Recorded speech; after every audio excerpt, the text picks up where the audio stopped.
आज हम कक्षा 8 के बच्चों के साथ खेलते हैं कौन बनेगा सर सीवी रमन। हम देखते हैं किस बच्चे की तैयारी आज कितनी अच्छी है और कौन सा ऐसा बच्चा है जिसके सिर पर ये ताज सजता है। तो आज खेलते हैं कौन बनेगा sir CV Raman.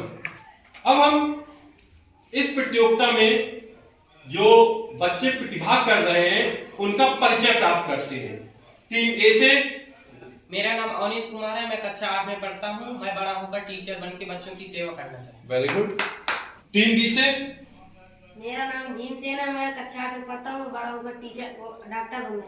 Very good. तुम? मेरा नाम संजय देवी है। मैं कक्षा 8 में पढ़ती हूँ। मैं बड़ी होकर डॉक्टर बनूंगी और लोगों की सेवा करूंगी। Very good. एक बार इन टीम के बच्चों के लिए जोरदार ताली बजा दो। और हमारा पहला राउंड है रैपिड फायर क्वेश्चन राउंड। इस राउंड में प्रत्येक टीम के सदस्यों से 10-10 प्रश्न पूछे जाएंगे, वो भी जल्दी जल्दी से। उनको बताने के लिए 10 से 20 सेकंड का समय मिलेगा केवल, और नहीं बता पाते हैं तो हम अगले क्वेश्चन में पहुंच जाएंगे। यहां पर प्रत्येक क्वेश्चन 5 नंबर का है और यदि ये 9 से 10 प्रश्न के जवाब सही देते हैं तो इनको 10 अंक बोनस मिलेंगे। तो स्टार्ट करते हैं पहला round rapid fire question round. तो टीमें स्टार्ट। Yes sir. तैयार हो बिल्कुल से? कोई दिक्कत नहीं ना? चलो स्टार्ट करते हैं। हाँ, तो हम स्टार्ट करते हैं। पहला प्रश्न, उस पदार्थ का नाम बताइए जिसके आर पार चुंबक का प्रभाव नहीं निकल पाता है। कांच की पट्टी। नहीं, लोहा। सही जवाब बिल्कुल। एलपीजी के रिसाव का पता लगाने के लिए कौन सा गंध पदार्थ मिश्रित किया जाता है? Ethyl mercaptan. सूत्र पता है इसका? C2H5SH। वेरी गुड, बिल्कुल सही है। अगला प्रश्न, शिक्षा के क्षेत्र में समर्पित भारत के पहले उपग्रह का नाम क्या है? एडुसैट। बिल्कुल सही जवाब है। अगला प्रश्न, नॉन स्टिक बर्तन पर ऊष्मा प्रतिरोधी परत चढ़ाने में किस प्लास्टिक का प्रयोग किया जाता है? टेफ्लॉन। बिल्कुल सही जवाब है। अगला प्रश्न, कमरे के तापमान पर तरल अवस्था में पाई जाने वाली एकमात्र धातु कौन सी है? पारा। बिल्कुल सही जवाब है। पारा क्या है? Hg। बिल्कुल सही है। अगला प्रश्न, कौन सी गैस चूने के पानी को दूधिया बनाती है? ऑक्सीजन। गलत जवाब है और इसका जवाब है carbon dioxide gas. CO2 gas जो होती है वो चूने के पानी को दूधिया बनाती है। अगला प्रश्न, कौन सा प्रोटीन रक्त को थक्का जमाने में मदद करता है? रेनिन। गलत जवाब है। इसका जवाब है फाइब्रिनोजेन प्रोटीन होती है, वो रक्त को थक्का जमाने में मदद करती है। अगला प्रश्न, जल में ऑक्सीजन की संयोजकता कितनी होती है? 2। बिल्कुल सही जवाब है। अगला प्रश्न, आंख का कौन सा भाग आंतरिक भाग को दुर्घटनाओं से बचाता है? कॉर्निया। बिल्कुल सही जवाब है। अगला प्रश्न, मेथेन गैस का रासायनिक सूत्र क्या है? CH4। बिल्कुल सही जवाब है। तो टीम ए से अवनीश ने कुल 8 प्रश्नों के सही जवाब दिए। एक बार इसके लिए जोरदार ताली बजा दो। हाँ, टीम बी, भीम से तैयार हो?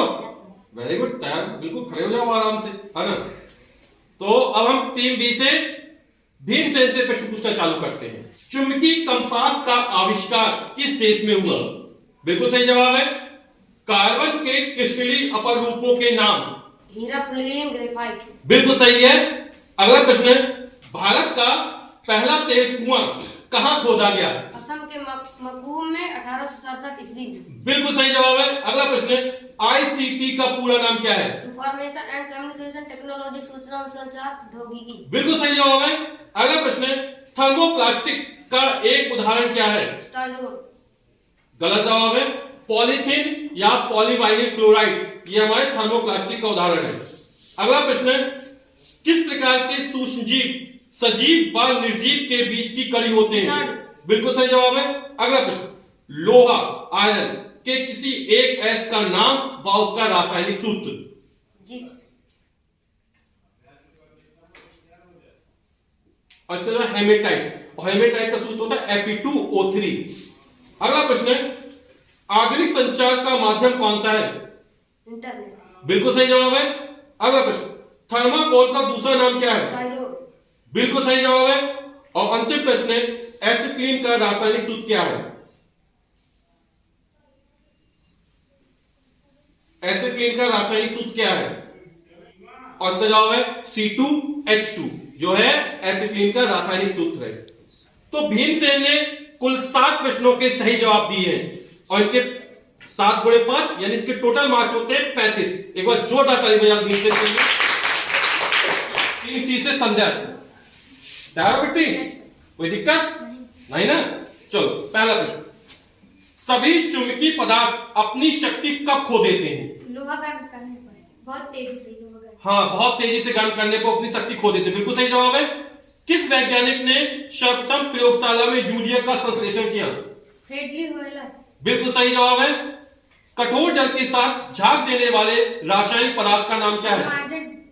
अपमार्जक। बिल्कुल सही जवाब है। अगला प्रश्न है, किसी परमाणु में पाए जाने वाले कणों के नाम क्या है? Electron, proton, neutron. हाँ, बिल्कुल सही जवाब है। अगला प्रश्न, दूध में किण्वन रोकने के लिए पौष्टिकरण विधि का पता किसने लगाया? लुई पाश्चर है। क्या है? Louis Pasteur. बिल्कुल सही जवाब है। दाब का मात्रक क्या है? दाब का मात्रक क्या है? दाब का मात्रक न्यूटन प्रति मीटर स्क्वायर और दूसरा पास्कल। हाँ, बिल्कुल सही जवाब है। दोनों मात्रक बता दिए। अगला प्रश्न, सुसंगत अच्छे ढंग से यानी सुसंगत रूप से न लिख पाने की एक अक्षमता जिसकी पहचान एक दिमागी बीमारी के रूप में की गई है, क्या कहते हैं? डिस्ग्राफिया। बिल्कुल सही जवाब है। जिसमें अच्छे से नहीं लिख पाते वो डिस्ग्राफिया है। और जो पढ़ने संबंधी विकार होता है, जिसमें बच्चों को याद करने में दिक्कत होती है, वो हमारा डिस्लेक्सिया है। तो बिल्कुल सही जवाब दिया। अगला प्रश्न, वृद्धि हार्मोन किस ग्रंथि से संबंधित है? पीयूष ग्रंथि। बिल्कुल सही जवाब है। अगला प्रश्न, उत्तल लेंस यानी कॉन्वेक्स लेंस का दूसरा नाम क्या है? अपसारी। बिल्कुल सही जवाब है, अपसारी लेंस है। अंतिम प्रश्न है, विद्युत धारा कितने प्रकार की होती है? विद्युत धारा दो प्रकार की। कौन कौन सी? विद्युत धारा, प्रत्यावर्ती धारा। बिल्कुल सही जवाब दिया कि विद्युत धारा 2 प्रकार की होती है, दिष्ट धारा और प्रत्यावर्ती धारा। तो इस बच्चे ने 10 के 10 प्रश्नों के सही जवाब दिए हैं और 10 अंक बोनस पाए हैं। तो एक बार जोरदार ताली बजा दो। पहला राउंड हमारा समाप्त हो गया है। अब हम सेकंड राउंड में जाते हैं और सेकंड राउंड है हमारा हैंड रेज राउंड, यानी जो बच्चा सबसे पहले हाथ ऊपर करेगा वही जवाब देगा। और इसमें प्रत्येक क्वेश्चन के सही जवाब देने पर +50 मार्क्स हैं और यदि गलत जवाब देगा तो -5 यानी माइनस मार्किंग भी है इसमें। ठीक है, और हर एक प्रश्न के 4 ऑप्शन मिलेंगे और आपको जवाब देना है। तो खेलते हैं second round, hand raise round. तो पहला प्रश्न है, कोशिका का कौन सा भाग प्रोटीन संश्लेषण में सहायक है? किसने हाथ ऊपर किया? अवनीश ने। हाँ, तो अवनीश जवाब देगा राइबोसोम। और ये जवाब हमारा कैसा है? कैसा है? सही है? लगता है कुछ सही है। कॉन्फिडेंस है? पक्का? तो बिल्कुल सही जवाब है। जोरदार ताली बजा दो। कि जो प्रोटीन का जो संश्लेषण में सहायक है वो हमारा क्या है? राइबोसोम है। अयस्क को वायु की अनुपस्थिति में उसके गलनांक से नीचे गर्म करके धातु ऑक्साइड में बदलने की क्रिया को कहते हैं? ए प्रगलन, बी निस्तापन, सी भर्जन, डी संक्षारण। तो किस धातु पर किया? अवनीश ने। हाँ अवनीश बोलो। भर्जन। और इस बार क्या लगता है? एकदम सही है। एकदम सही है। तो नंबर दे दिए इसको, है? और ये जवाब इस बार अवनीश का गलत है।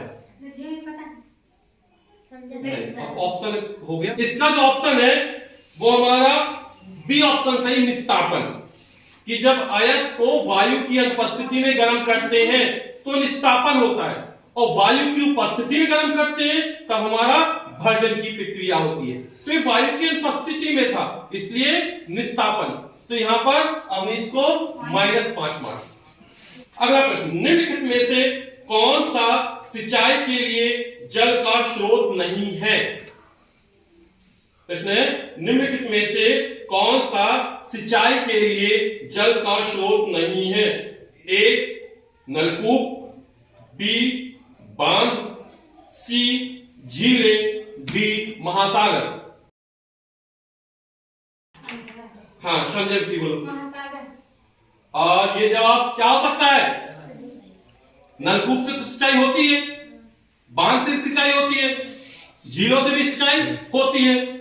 महासागर का पानी बहुत खारा और सिंचाई से नहीं हो पाती है। तो एक बार जोरदार ताली बजाओ। जवाब है तो सिंचाई के लिए जल का कौन सा स्रोत उपयुक्त नहीं है? महासागर। एक अधातु जो सांस लेने के दौरान सजीवों के लिए आवश्यक है, क्या है? A nitrogen, B hydrogen, C carbon, D oxygen. Awanish ने बोला। हाँ अवनीश जवाब दो। ऑक्सीजन। और इसका डी ऑप्शन ऑक्सीजन बिल्कुल सही है। सभी जीवधारियों को श्वसन क्रिया के लिए ऑक्सीजन की आवश्यकता पड़ती है। तो एक बार जोरदार ताली बजाओ। हाथ जल्दी से ऊपर करना है ना, थोड़ा सा फर्क पड़ता है, आंसर पता रहते लेकिन जल्दी से, है ना, बी एक्टिव एंड कॉन्फिडेंट। तो निम्नलिखित में कौन बहुपरावर्तन के आधार पर कार्य करता है? ए कैलिडोस्कोप, बी माइक्रोस्कोप, सी टेलीस्कोप, डी पेरिस्कोप। बहुपरावर्तन के आधार पर कार्य करता है। ए कैलिडोस्कोप, बी माइक्रोस्कोप, सी टेलीस्कोप, डी पेरिस्कोप। किसी को आंसर पता है? नहीं पता। तो अब हम ये आंसर बच्चों से पूछते हैं, कौन सा बच्चा इसका आंसर देगा। तो ये जवाब किसी को नहीं पता था ना। जी हाँ, बोला है कि बहुपरावर्तन के आधार पर जो कार्य करने वाला उपकरण है वो हमारा है कैलिडोस्कोप, है ना। तुम लोगों ने देखा होगा कि एक गोल गोल आता है ना, जब गोल गोल घुमाते तो चूड़ी के पीछे भरे रहते हैं ना, और उसमें बहुत सारे फूल जैसी आकृति बनती है, बहुत सारी आकृति बन जाती है ना। तो वहां पर जो 3 दर्पण होते हैं वो 60-60 डिग्री कोण पर झुके हुए होते हैं, है ना। तो इस तरह हमारा कैलिडोस्कोप बनता है। कल अपन कैलिडोस्कोप बनाना सीखेंगे, ठीक है। तो इसका आंसर हमारा कैलिडोस्कोप। आदर्श अमीटर का प्रतिरोध होता है? ए 0, बी 1, सी 100 यानी 100 और डी अनंत। किसने हाथ ऊपर किया? अवनीश। अवनीश ने? हाँ अवनीश बोलिए। शून्य। अनंत नहीं होता है क्या? नहीं, अनंत किसका होता है? वो आदर्श वोल्ट मीटर। तो बिल्कुल सही जवाब इसका। आदर्श अमीटर का जो प्रतिरोध होता है वो 0 होता है। इसका ए ऑप्शन सही है। एक बार जोरदार ताली बजाओ। नैनो सेकंड का फर्क पड़ा था, है ना, हल्का से इसका पहला उसका पीक। तो बिल्कुल ध्यान से अलर्ट होके, है ना। अगला प्रश्न, मुख्य अक्ष पर स्थित वह बिंदु जिससे गुजरने वाली प्रकाश की किरणों में विचलन नहीं होता है को कहते हैं? ए फोकस केंद्र, बी वक्रता केंद्र, सी प्रकाशिक केंद्र, डी विचलन केंद्र। हाँ बोलो। प्रकाशित केंद्र। ये जवाब तुमने कैसे दे दिया? सर जी हमने पढ़ा है ना। पढ़ा है? यस पक्का? Yes sir. आप लोग क्या लगता है, क्या हो सकता है? सही। सही है। तो एक बार जोरदार ताली बजा दीजिए। मुख्य अक्ष पर स्थित वह बिंदु जिससे चलने वाली प्रकाश की किरणों में कोई भी विचलन नहीं होता, वो किरण सीधी निकल जाती है, ऐसे को हम प्रकाशिक केंद्र कहते हैं, है ना। और प्रकाशिक केंद्र की परिभाषा क्या है? यदि आपतित किरण और निर्गत किरण एक दूसरे के समानांतर हो तो अपवर्तित किरण लेंस की मुख्य अक्ष को जिस बिंदु पर काटती है उसे हम प्रकाशिक केंद्र या ऑप्टिकल सेंटर कहते हैं। तो बिल्कुल सही जवाब दिया। अगला प्रश्न, अपवर्तनांक का मात्रक है ए मीटर प्रति सेकेंड, बी मीटर प्रति सेकेंड स्क्वायर, सी प्रति सेकेंड और डी कोई मात्रक नहीं होता है। किसने आंसर किया? हाँ संध्या बोलो। कोई मात्रा नहीं। और ये जवाब बिल्कुल सही है। एक बार जोर ताली बजा दो। अपवर्तनांक का कोई मात्रक नहीं होता है। तो अपवर्तनांक किसे कहते हैं? निर्वात में प्रकाश की चाल तथा किसी माध्यम में प्रकाश की चाल के अनुपात को अपवर्तनांक कहते हैं। यानी अपवर्तनांक बराबर होता है निर्वात में प्रकाश की चाल बटे उस माध्यम में प्रकाश की चाल। तो ऊपर भी चाल है नीचे भी चाल है, तो चाल से चाल कट जाते हैं मात्रक। तो अपवर्तनांक का कोई मात्रक नहीं होता है और संध्या ने बिल्कुल सही जवाब दिया है। किसी वस्तु के द्रव्यमान तथा आयतन के अनुपात को उस वस्तु का कहते हैं। ए घनत्व, बी त्वरण, सी कार्य, डी दाब। किसने आंसर किया? हाँ 19 जवाब दो। घनत्व। और ये जवाब बिल्कुल सही है। अगला प्रश्न है, मनुष्य की प्रत्येक कोशिका में कितने जोड़ी गुणसूत्र होते हैं? ए 22, बी 23, सी 24 और डी 25। किसने आंसर किया? भीम से। हाँ बोलो। 23 जोड़ा। बिल्कुल सही जवाब है। जोरदार ताली बजा दीजिए। अब मैं तुम लोगों के चित्र दिखाऊंगा, ठीक है? और उस चित्र के आधार पर बताना है कि नीचे दिया गया प्रतीक किस वैद्युत उपकरण का है। तो मैं प्रतीक दिखाने वाला हूं और ये प्रतीक है, तुम लोग भी देख लो पहले। ए है प्रतिरोध, बी है धारा नियंत्रक, सी है वैद्युत बल्ब और डी है अमीटर। तो सबसे पहले किसके ऊपर से? संध्या ने। तो ये हमारा ऑप्शन कैसा है? सही है। एक बार जोरदार ताली बजा दीजिए। तो टीम ए के 55 मार्क्स है, 55 मार्क्स है। टीम बी ने केवल एक प्रश्न का सही जवाब दिया, इनके 15 मार्क्स है प्लस के। और टीम सी से संध्या ने कुल 4 प्रश्नों के सही जवाब दिए और इसके मार्क्स हैं 60। अब हम थर्ड राउंड खेलते हैं और ये हमारा pick up paper slip round. इसमें बच्चे एक एक पेपर स्लिप निकालेंगे और उसमें जो प्रश्न लिखा हुआ उसका उत्तर देंगे, ठीक है? इसमें सही जवाब देने पर प्लस 20 पॉइंट है, प्लस के 20 है ना? कोई भी माइनस मार्किंग नहीं है। यदि ये जवाब नहीं दे पाएंगे तो ये आंसर अब आप लोगों को देना है। तो हम थर्ड राउंड खेलते हैं, पिकअप पेपर स्लिप राउंड। और ये हमारी ट्रॉली है। ट्रॉली को बनाने वाले हैं गोपाल। गोपाल ने कहा साथ गिलास नहीं चलेगा, ये हमारी ट्रॉली खिसकेगी और यही पर्ची देगी। तो एक बार जोरदार ताली बजाओ गोपाल के लिए। ऐसे पर्चियां रखी हुई जिसमें क्वेश्चंस हैं। दो कार्बोहाइड्रेट पदार्थों के नाम तथा रासायनिक सूत्र बताइए। इसको 2 कार्बोहाइड्रेट पदार्थों के नाम और उसके रासायनिक सूत्र बताने हैं। पहला है चीनी C12H22O11। बिल्कुल सही है। और दूसरा ग्लूकोज C6H12O6। बिल्कुल सही है। एक बार जोरदार ताली बजाइए। कार्बोहाइड्रेट मतलब कार्बन, हाइड्रोजन और ऑक्सीजन से मिलकर बने यौगिकों को कार्बोहाइड्रेट कहते हैं। तो चीनी है, उसमें कार्बन भी है, हाइड्रोजन भी है, ऑक्सीजन भी। इस तक ग्लूकोज में भी है, कार्बन, हाइड्रोजन, ऑक्सीजन तीनों है। तो इसने बिल्कुल सही जवाब दिया। C12H22O11 चीनी का सूत्र है, C6H12O6 ग्लूकोज का सूत्र है। तो बिल्कुल सही जवाब है। चुंबक के गुण बताइए।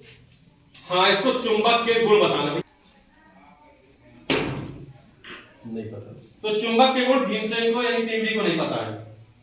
तुमको पता है? किसी को? तुमको पता है? तुमको नहीं? चलो ठीक। लेकिन ये क्वेश्चन अब ये लोग नहीं बताएंगे, हमारे बच्चे बताएंगे, है ना। तो कौन बताएगा इसका आंसर? चुंबक के दो ध्रुव होते हैं, उत्तर दक्षिण। सजी उसमें चुंबक के चाहे जितने टुकड़े करो सजी दो ध्रुव बने ही रहते हैं, और दोनों ध्रुवों में सबसे अधिक चुंबक मतलब चुंबक के गुण में चुंबक जितने भी लौह चुंबकीय पदार्थ होते हैं उनको अपनी तरफ खींचता है या आकर्षित करता है। चुंबक में दो ध्रुव होते हैं, एक उत्तरी ध्रुव और दक्षिण ध्रुव। इन ध्रुवों को कभी भी अलग नहीं किया जा सकता है, हम चाहे चुंबक के जितने भी छोटे से छोटे टुकड़े कर दें। अगला है, चुंबक को यदि स्वतंत्रता पूर्वक उसके गुरुत्व केंद्र से लटका दिया जाए तो ये हमेशा उत्तर दक्षिण दिशा में आकर ठहरता है। अगला है, चुंबक के समान ध्रुवों में प्रतिकर्षण होता है जबकि असमान ध्रुवों में आकर्षण होता है। यानी चुंबक के उत्तरी ध्रुव पास ला जाए तो पीछे हट जाएंगे और उत्तरी दक्षिण ध्रुव पास लाए तो वो चिपक जाएंगे। यानी समान ध्रुव उत्तर उत्तर या दक्षिण दक्षिण, तो समान ध्रुवों में प्रतिकर्षण होता है जबकि असमान ध्रुवों में आकर्षण होता है। तो ये हमारे चुंबक के गुण थे। हाँ, ये ट्रॉली की संख्या पिन को नुकीला क्यों बनाते हैं? प्रश्न इसका, आप पिन को नुकीला क्यों बनाते हैं?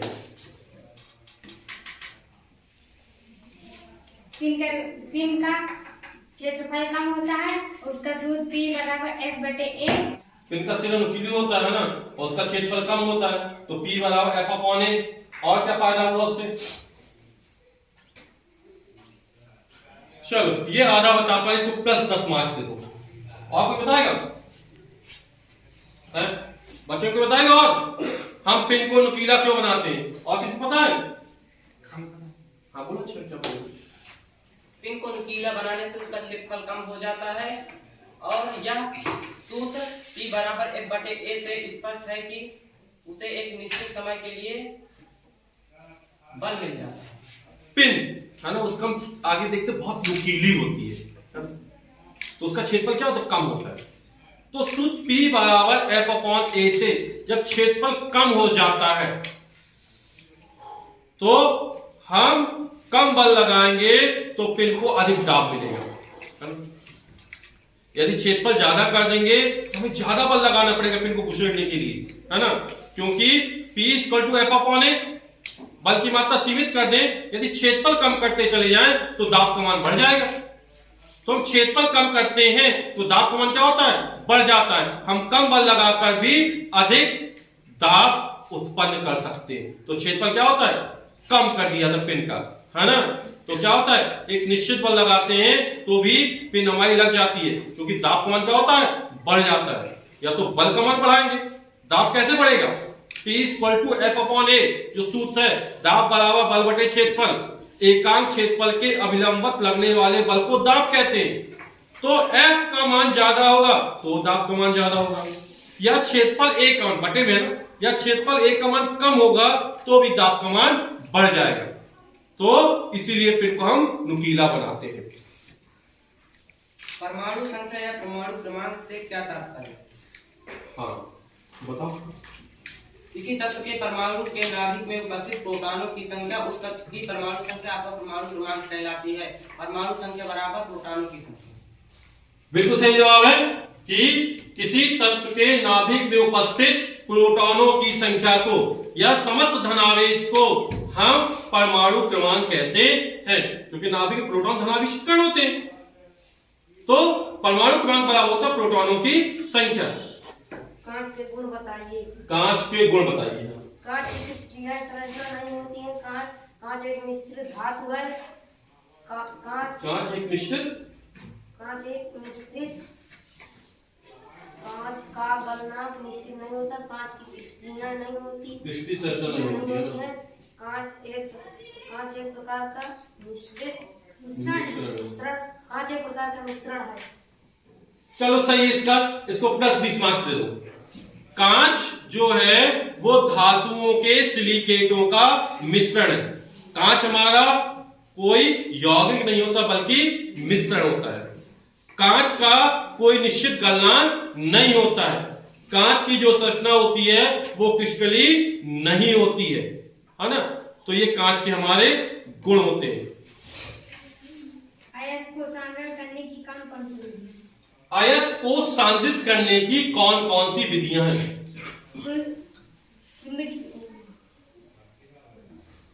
गुरुत्वीय पृथक्करण विधि, चुंबकीय पृथक्करण विधि, बिल्कुल सही जवाब है कि अयस्क को सांद्रित करने तीन विधियां हैं, गुरुत्व पृथक्करण विधि, चुंबकीय पृथक्करण विधि और पेन प्लवन विधि। कोई परमाणु किस प्रकार से धनावेशित हो जाता है?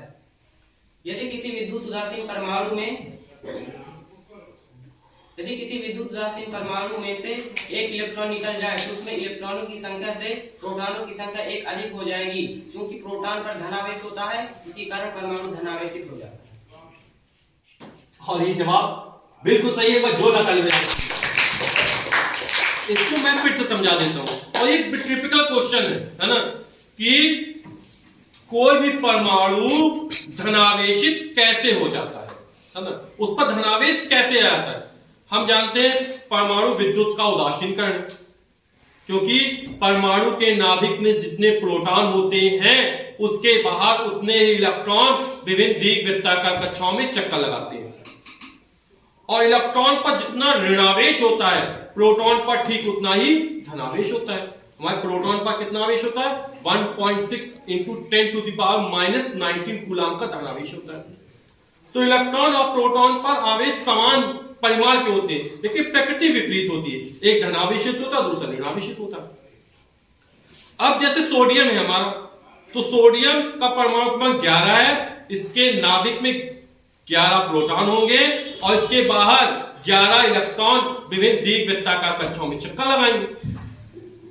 जब सोडियम से एक इलेक्ट्रॉन बाहर निकल जाता है तो सोडियम धनावेशित हो गया, है ना। क्यों धनावेशित हो जाता है? कि एक इलेक्ट्रॉन जब बाहर निकल गया तो बचे 10 इलेक्ट्रॉन और नाभिक में 11 प्रोटॉन है, तो 10 प्रोटॉन और 10 इलेक्ट्रॉन आपस में एक दूसरे का न्यूट्रलाइज कर देते हैं। एक प्रोटॉन अधिकता होती है और उस एक प्रोटॉन की अधिकता के कारण परमाणु पर धनावेश आ जाता है। ठीक है, तो वहां पर क्या होता है? प्रोटॉनों की संख्या इलेक्ट्रॉनों की तुलना में ज्यादा हो जाती है, इसलिए जितनी ज्यादा होती है उतना ही धनावेश परमाणु पर आ जाता है। जनित्र किसे कहते हैं, कितने प्रकार के होते हैं? जनित्र किसे कहते हैं, जनरेटर किसे कहते हैं और यह कितने प्रकार के होते हैं? पता है? नहीं पता है? हमें ये पता है कि दो प्रकार, तो पूरा पता है। और किसी को पता है जनित्र किसे कहते हैं? कोई बच्चा बताए जनित्र किसे कहते हैं, कितने प्रकार के होते हैं? जनित्र एक ऐसा यंत्र है जिसके द्वारा यांत्रिक ऊर्जा को विद्युत ऊर्जा में बदला जाता है। ये 2 प्रकार के होते हैं, दृष्ट धारा जनित्र, प्रत्यावर्ती धारा। बिल्कुल सही जवाब दिया। एक बार जोरदार ताली बजाओ। कि जो जनित्र कहते किसे हैं? जनित्र ऐसा उपकरण होता है जो यांत्रिक ऊर्जा को विद्युत ऊर्जा में बदलता है। तो जनरेटर देखा होगा, है ना, तो क्या करता है? यांत्रिक ऊर्जा को विद्युत ऊर्जा में बदलता है। और जनित्र 2 प्रकार के होते हैं, प्रत्यावर्ती धारा जनित्र और दृष्ट धारा जनित्र। हालांकि आंसर बताने पर इसको कोई मार्क्स नहीं मिलेंगे, लेकिन इनाम जरूर मिलेगा। एक बार जोरदार ताली बजाइए। अब ट्रॉली आगे बढ़ती है। उत्प्लावन बल किसे कहते हैं? उत्प्लावन बल किसे कहते हैं? जब कोई वस्तु किसी द्रव में पूर्ण रूप से आंशिक रूप से डुबो जाती है तो द्रव द्वारा उस वस्तु पर एक ऊपर की ओर बल लगता है, जिसे उत्प्लावन बल कहते हैं। तो जो थर्ड राउंड है उसमें टीम ए से अवनीश ने तीनों प्रश्नों के सही जवाब दिए, इसके +60 मार्क्स हैं। टीम बी से भीमसेन ने एक प्रश्न का सही जवाब दिया, इसके +20 मार्क्स हैं। और टीम सी से संध्या ने 2 प्रश्नों के सही जवाब दिए और एक प्रश्न का आधा सही जवाब दिया, इसलिए इसके +50 मार्क्स हैं। अब हम टीम से अपने एक्सपर्ट से कहेंगे कि टोटल तैयार रखें। और कितना होता है जब तक हम आपसे एक प्रश्न पूछते हैं। 3 हाइड्रोकार्बन के नाम और उसके रासायनिक सूत्र बताने हैं, तो कौन बताएगा? Methane CH4, ethane C2H6, propane C3H8, butane C4, हाँ? ब्यूटेन C4 चलो। 3 सूत्र पूछे थे 4 बता दिए, तो एक बार जोरदार ताली बजाओ उसके लिए। 70 मार्क के साथ 70 अंकों के साथ टीम बी से भीमसेन ने 3rd स्थान प्राप्त किया, तीसरा स्थान प्राप्त किया है। एक बार इसके लिए जोरदार ताली बजाओ।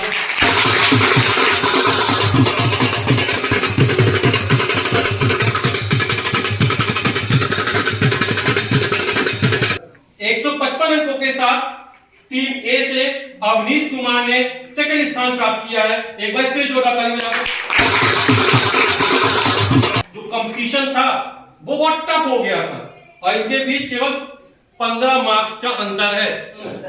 170 अंकों के साथ आज कौन बनेगा सर सीवी रमन की विजेता है, वो संध्या देवी है। एक बार जोरदार ताली बजाओ।